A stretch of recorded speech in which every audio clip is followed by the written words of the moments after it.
Hey guys, we are out here today fishing on the Luckiamute. It is first week of May, and it's raining hard. So a lot of our stuff in the valley, a lot of our rivers have been out of shape. And this is one that gave us a little window today to come and fish where the water was going to be low enough to catch fish. And so here we are. It is a little big. It's pretty big actually. So we're not going to start out fishing dry flies like we normally would. There are bugs out, but we haven't seen any fish. We're actually going to start out fishing streamers, throwing a little like size 10 woolly bugger, nice and heavy, on a little short 4-weight rod. It's a great reason to have a 4-weight, is for when these small streams get a little bit bigger. So we're going to run you through how to streamer fish it. Probably going to do some nymph fishing through this hole here in a little bit, but we'll start out fishing it with a streamer. In a river this size, I like to fish it down and across. There's not a lot of water in here that's going to be too fast for those fish to hang out in. So I really like to take advantage of that and fish the whole darn thing. And this is a great run to do it in. So we'll walk you through. We've got some deep water on the inside. We've got a nice gravel bar down the middle. We've got some structure on the far side. So hopefully we can find a cutthroat or two that wants to eat a stream.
Oh, monster.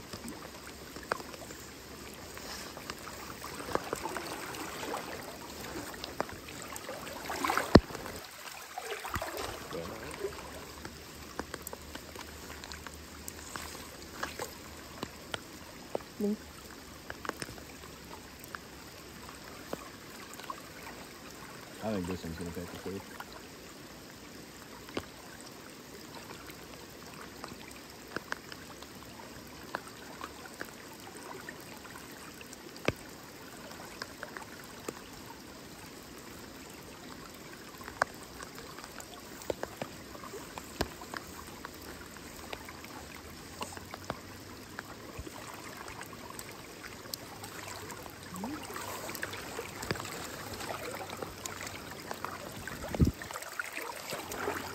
Looks like a little weak one.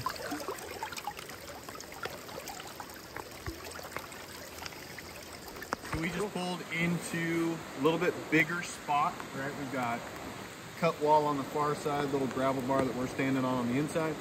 And then there's this little trough with the soft water going through it. There's some rocks at the bottom and some rocks at the top. Why I wanted to say something here is just to remind you guys that like we're right on top of this water, right? It feels silly to fish it. I mean, I'm casting, like, that's the cast that I'm making to catch fish. But we are catching fish here. It's a really good piece of water. It's tough to get to from any other casting position, just because of the way it sets up. But just remember, when there's good water, fish it. Doesn't matter how far away it is, right? So we're chubby dropper fishing right now, But instead of just going out into the big current, which odds are there aren't really fish hanging out in anyway right now, instead of just going out into the big current and saying, all right, well, I got to fish the other side of the river, don't forget about these little troughs and little pieces of structure. This will help especially when it comes to small stream fishing.